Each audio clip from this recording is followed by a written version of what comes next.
जय श्री राम। प्रिय आत्मा, राष्ट्रीय स्वयंसेवक संघ में नए स्वयंसेवकों को संघ स्थान पर लाने के लिए समय समय पर कुछ नैमित्तिक कार्यक्रम होते। उन कार्यक्रमों में एक सबसे बड़ा महत्वपूर्ण कार्यक्रम हो सकता शरद पूर्णिमा का खीर पूर्णिमा का कार्यक्रम। आप चर्चा करिए, यूं ही कोई बरबस बोलेगा हाँ मैं भी संघ का स्वयंसेवक, कैसे? तो मैं एक बार अपने मित्रों के साथ खीर के कार्यक्रम में गया था। ये शरद पूर्णिमा का कार्यक्रम वैसे तो पौराणिक शास्त्रीय विधि का एक बड़ा सुंदर इसका पौराणिक महत्व है। यह कार्यक्रम ऐसा नहीं कि केवल राष्ट्रीय स्वयंसेवक संघ के कार्यकर्ता स्वयंसेवक मनाते हों, इसका समाज जीवन में भी बड़ा महत्व है। लेकिन अपने यहाँ यह शरद पूर्णिमा कार्यक्रम बड़े धूमधाम से मनाया जाता। प्रत्येक स्वयंसेवक को इस एक घड़ी का, इस एक रात्रि का, इस एक कार्यक्रम की बड़ी प्रतीक्षा होती है। और फिर यह नई भर्ती का सप्ताह शुरू होता है। सब अपने अपने नए मित्रों को जोड़ने लगते हैं और सबकी ये होड़ होती है कि मैं अधिक से अधिक नए लोगों को इस कार्यक्रम में लाऊंगा। अपने सभी आयु वर्ग के सभी प्रकार के लोग अपने अपने मित्रों को बुलाते, एक किसी समय घर से थोड़ा बहुत अल्पाहार यानी भोजन करके, क्योंकि देर रात तक ये कार्यक्रम चलता रहता, तो इस प्रकार अपने घर से एक अल्पाहार, बहुत ज़्यादा आहार भी नहीं लिया जा सकता क्योंकि कुछ कार्यक्रमों से वंचित रह जाएंगे, ऐसा हल्का फुल्का आहार लेकर और फिर संघ स्थान पर एकत्रित होते शाखावेश में। शाखावेश इसलिए कि खेल कूद का कार्यक्रम होता, फिर शाखा लगती है और 1-2 घंटे का सुंदर शारीरिक कार्यक्रमों का नियोजन होता है। नियमित के खेल, कुछ पालों की, कुछ ऐसे व्यूह रचनाएं, ऐसे नानाविध कार्यक्रमों की उस दिन योजना की जाती। और इस कार्यक्रम की एक परिणति कि 12 बजने के ठीक थोड़ा पहले एक स्थान पर उनको बैठाया जाता। कुछ अच्छे गीत होते, गढ़ गीत, एकल गीत, फिर किसी एक वरिष्ठ कार्यकर्ता का उद्बोधन होता और अंत में पंक्तिबद्ध बैठ जाते। सबके सामने एक निश्चित पात्र में वह प्रसाद रूप अमृत तुल्य खीर या वितरित किया जाता। दूध, चावल, मेवा, चीनी, शर्करा, ये सब कुछ वही होता। लेकिन आज शरद पूर्णिमा के इस कार्यक्रम में जो खीर बनती उसका क्या कहना। सचमुच में ये जो मान्यता है कि अमृत की वर्षा होती, चंद्रमा अमृत वर्षा करते हैं, उस दिन के उस खीर का पान करके लगता कि ये कोई सामान्य वस्तु तो नहीं, ये जरूर दिव्य एक प्रसाद ही है। और इस रूप में उस खीर का सेवन करते, उसमें नानाविध प्रयोग किए जाते। कुछ स्वयंसेवक वंचिका दे करके खीर को दोहरा के लेने में या पर्याप्त बचा तो स्वतः वितरित हो जाता। ऐसे एक सुंदर प्रसंग में सब हंसी खुशी के वातावरण में अर्धरात्रि तक ये कार्यक्रम संपन्न करके अपने स्थान से विदा होते।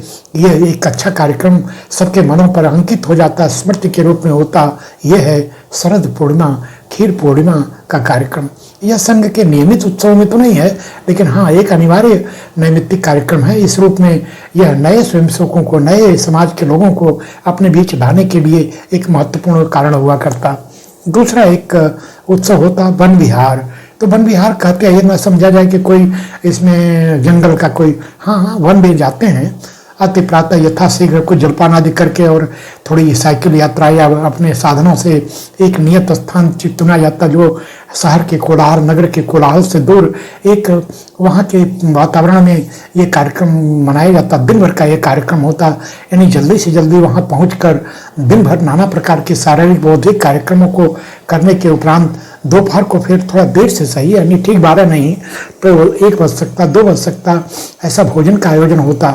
मैं पूर्वी उत्तर प्रदेश के अंचल का रहने वाला, वहाँ वन विहार कार्यक्रम का एक अनिवार्य डिश यानी बाटी, सत्तू भरी हुई वो बाटी यानी लिट्टी, उसके साथ 3-4 चीज़ों का बना हुआ वो चोखा, फिर उसके साथ कभी कभी चने की दाल बन गई, चावल बन गया, सलाद कट गया, ऐसा कुछ मिला जुला करके गुड़ साथ में दे दिया, यही उसका भोजन होता। और इस प्रकार एक दिन भर का यह कार्यक्रम। जब पहुँचे तो वहाँ जलपान बनाने में अतिरिक्त समय शक्ति न लगे, थोड़ा ठोस भी हो, इसलिए भीगा चना, नमक डाला, नींबू डाला, मिर्च डाला, ये सबको डाल करके जो प्याज पसंद करते कटा प्याज रखा है ऐसे ले करके और उसे 1 कटोरी 2 कटोरी जिसको जितनी इच्छा हुई जलपान कर लिया। दिन भर के लिए चैतन्य हो गए। दोपहर का भोजन बताया कि सत्तू वाली बाटी जिस पर कई बार घी लगा हुआ, नहीं भी लगा तो कोई बात नहीं, कई बार वह कंडे की आंच पर सिक गई, कई बार उसको तल कर छान लिया, ऐसे कोई भी रूप हो सकता। अच्छा चावल, अच्छी बहुधा चने और लौकी की दाल, और ऐसे में ये चोखे में प्रधान यानी भुना हुआ आलू या उबला हुआ आलू, भुना हुआ बैगन, टमाटर, प्याज, कई बार परवल भी भून करके पूरब में डालते। ये सब मिलाकर एक बड़ा मिश्रित एक चोखा होता, इसके साथ कुछ कटा हुआ सलाद भी दे देते और मिला करके ये भोजन क्या कहना अत्यंत दिव्य अनुभूति होती। भूख से कहीं अधिक 3-4 ये सामान्य रूप से कई बार अच्छे खाने वाले 7-8 लिट्टी तक खा जाते। और इस प्रकार एक दिन भर का ये मांगलिक कार्यक्रम होता। यह भी लोगों को जोड़ने के लिए एक प्रमुख कार्यक्रम होता। इस कार्यक्रम का एक अपने आप में स्वतंत्र महत्व है। यानी यद्यपि यह कार्यक्रम किसी वन में, किसी बागीचे में, किसी नगर के कोलाहल से दूर ऐसे स्थान पर होता, लेकिन वहाँ अगर कोई दर्शनीय स्थान है तो उसको केवल क्षणिक दर्शन होता। बाकी दिन भर का ये कार्यक्रम होता। 1 घंटे का बौद्धिक भी इसका आयोजन होता और इस बहाने एक नए कार्यक्रमों को जोड़ने का यह भी एक महत्वपूर्ण कार्यक्रम होता। इस प्रकार संघ के कुछ ऐसे नैमित्तिक कार्यक्रम हैं जो लोगों को जोड़ने के काम में आते। इसमें ये 2 कार्यक्रमों को मैं प्रमुखता से कहा। एक तो खीर पूर्णिमा यानी शरद पूर्णिमा कार्यक्रम, दूसरा ये वन विहार का कार्यक्रम। इसी प्रकार के कुछ अन्य कार्यक्रम जो समय समय पर आयोजित होते। कोई सेवा सहायता का कार्यक्रम है, कोई सेवा या सफाई आदि का कार्यक्रम है, उस कार्यक्रम में भी लोगों को जोड़ा जाता। लोग सहर्ष उसमें भाग लेते और इस प्रकार वे अपने संघ की कार्य रचना से परिचित होते। यह है संघ का नैमित्तिक कार्यक्रम, भारती का कार्यक्रम। ऐसे कार्यक्रमों के साथ ही कभी हम लोग भी जुड़े थे जो आज मन की स्मृतियों में कहीं सुरक्षित हैं। ऐसे कार्यक्रमों की योजना अनिवार्यता करनी चाहिए और इससे नई अपनी संख्या इसमें नई भर्ती होती है। इसमें 2 मत नहीं। यदि ये चर्चा अच्छी लगी तो वीडियो को लाइक कर चैनल को सब्सक्राइब करें।